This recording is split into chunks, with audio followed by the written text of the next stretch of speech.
M ടുവിൻ്റെ basic equations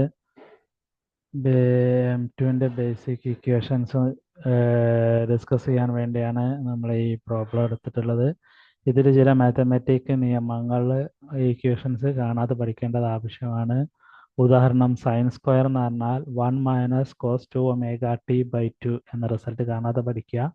minus sign omega t എന്ന് പറഞ്ഞാൽ cos omega t sine omega t -90 ആണ്. അല്ലെങ്കിൽ മൈനസ് കോസ് ഒമേഗ ടി എന്ന് പറഞ്ഞാൽ സൈൻ ഒമേഗ ടി -π/2 ആണ്.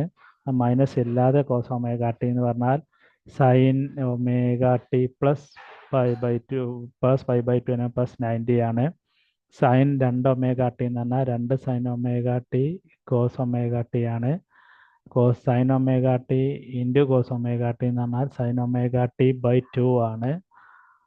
പ്യുവർ റെസിസ്റ്റീവ് അലോങ് സർക്യൂട്ട് ആണെങ്കിൽ IM എന്ന് പറഞ്ഞാൽ VM/R ആണ്. ആ സമയത്ത് ഫേസർ ഡയഗ്രാം എന്ന് പറഞ്ഞാൽ IN അതേ ഫേസിൽ തന്നെയാണ് VR ഉണ്ടാവുക. അടുത്തത് അതായത് alternating voltage and current in phase with each other ആണ്. അതേപോലെ പ്യുവർ ഇൻഡക്റ്റീവ് അലോങ് കപ്പാസിറ്റർ ആണെങ്കിൽ IM എന്ന് പറഞ്ഞാൽ മാക്സിമം വാല്യൂ എന്ന് പറഞ്ഞാൽ VM/ωL ആണ്. ഫേസർ ഡയഗ്രാം എന്ന് പറഞ്ഞാൽ വിനേക്കാളും കറണ്ട് ലീഡായിട്ടാണ് പോവുക. ക്ലോക്ക് വൈസിലാണ് കാണിക്കുന്നത്. Current lag applied voltage by the quarter ആണ്. കപ്പാസിറ്റീവ് സർക്യൂട്ട് ആണെങ്കിൽ മാക്സിമം വാല്യൂ എന്ന് പറഞ്ഞാൽ മാക്സിമം വോൾട്ടേജ് / 1/ωc ആണ്. ഈ ωL എന്ന് പറയുന്നതിന് ഇൻഡക്റ്റീവ് റിയാക്റ്റൻസ് ആണ്. XL കൊണ്ടാണ് റെപ്രസെൻ്റ് ചെയ്യുക. യൂണിറ്റ് ഓം ആണ്. കപ്പാസിറ്റീവ് റിയാക്റ്റൻസ് എന്ന് പറഞ്ഞാൽ XC ആണ്. XC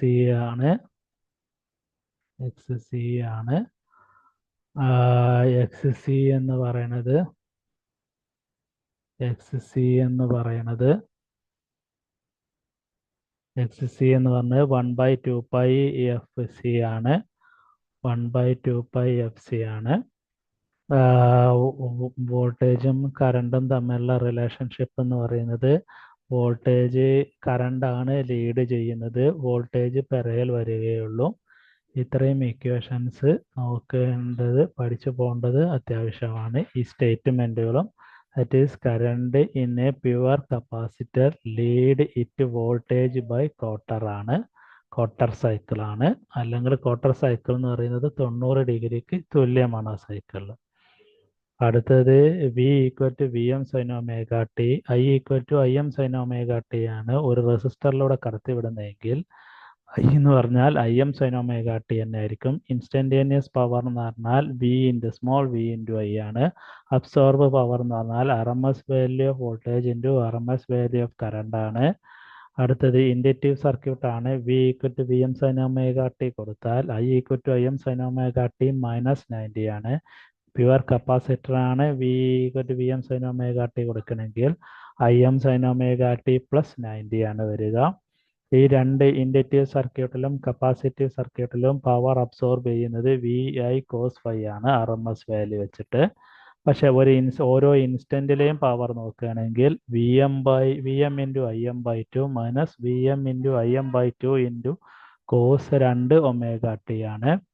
അടുത്തത് വേവ് ഫോം വരയ്ക്കുകയാണെന്നുണ്ടെങ്കിൽ പവറും വോൾട്ടേജും ഒരുമിച്ച് വരയ്ക്കലും നിർബന്ധമാണ്. എപ്പോഴും പോസിറ്റീവാണ് പവർ.